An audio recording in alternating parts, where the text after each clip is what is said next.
هيك وصلنا لآخر سيجارة رقم 100.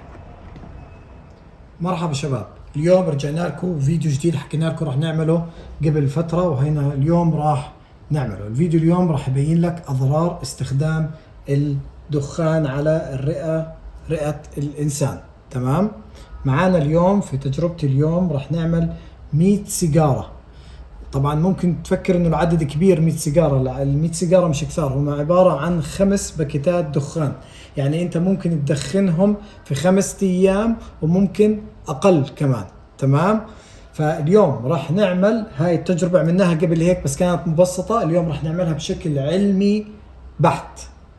راح نحتاج اليوم لتجربتنا وعاء زي هيك، تمام، اللي هو يمثل الرئة من الخارج. تمام؟ راح نفتح الوعاء ونحط فيه اللي هو القطن.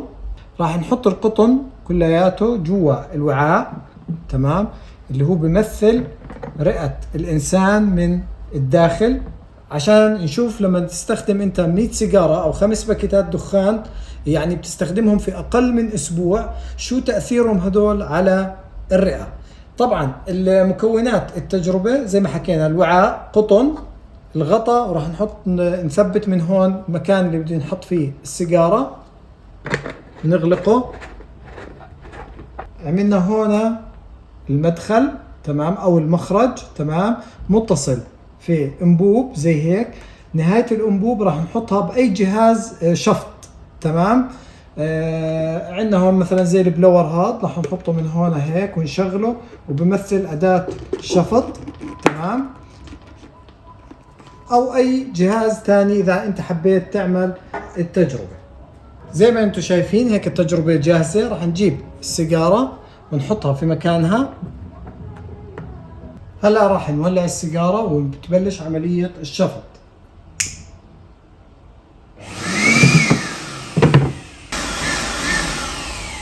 زي ما انتم شايفين السيجارة بلشت تنقص والشفط بلش شغال، بس عشان الشفط قوي والمرتبان من البلاستيك بحاول انه كمان يشفط المرتبان لانه الشفط قوي.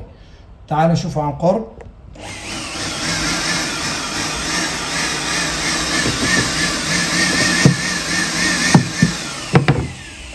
زي ما انتم شايفين الدخان بنزل من السيجارة وبمر عبر الانبوب للخارج من خلال القطن اللي موجود هون. راح نكمل التجربة كاملة على 100 سيجارة. خليكم معنا، خلينا نشوف النتيجة النهائية.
هيك وصلنا لآخر سيجارة رقم 100.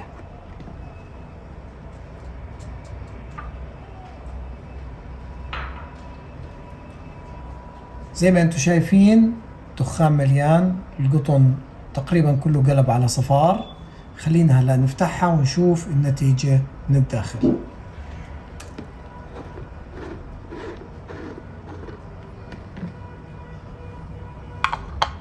الدخان بيطلع. خلينا هلا نطول القطن اللي بالداخل نحطه على ورقة بيضة هون.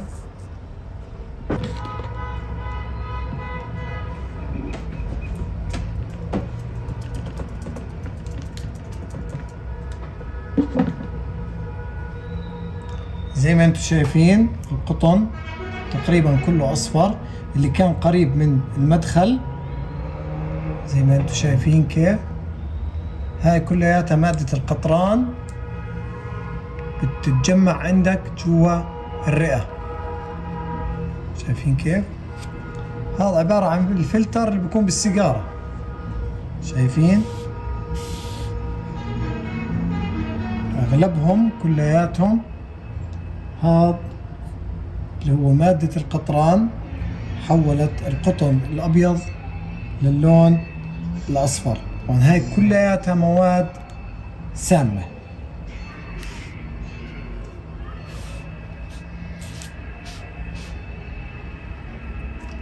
من هون ببين معانا انه السيجارة العادية بكون فيها مادة القطران، وهاي المادة كثير وجدا سامة.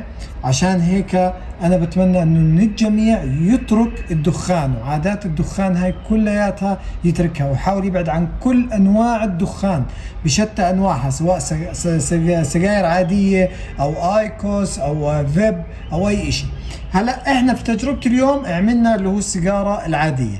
التجارب اللي جاية راح نعمل عن الفيب، تمام، اللي هي السيجارة الإلكترونية اللي بتستخدم فيها الجوس، نشوف هل هي نفس الضرر ولا أقل. وراح نعمل كمان على سيجارة الآيكوس كمان، ونشوف تعطي نفس النتيجة ولا أقل. وعشان للناس اللي بتدخن ومش قادرة تترك التدخين، أقل ما فيها إنها تستخدم نوع دخان أقل ضرر على الرئة وأقل ضرر على صحتك. لليوم بتكون تجربتنا انتهت، بتمنى تكونوا استفدتوا منها. اكتبوا لنا في التعليقات إذا في عندكم أي استفسار، ولا تنسوا تحطوا لايك واشتراك بالقناة وفعلوا زر الجرس عشان أول ما ينزل الفيديو الثاني تكونوا أول ناس بتشوفوه. الفيديو اللي بعد هذا استنونا، راح نعمل تجارب ثانية عن التدخين وأضراره على الرئة. الفيديو القادم راح يكون عن الآيكوس. في كثير كمان فيديوهات في القناة قبل هيك عملنا تجارب وشرح عن الفيب والسجائر الإلكترونية بشكل عام، بتمنى انكم تشوفوها. وأي شيء اكتبوا لي بالتعليقات، وسلام.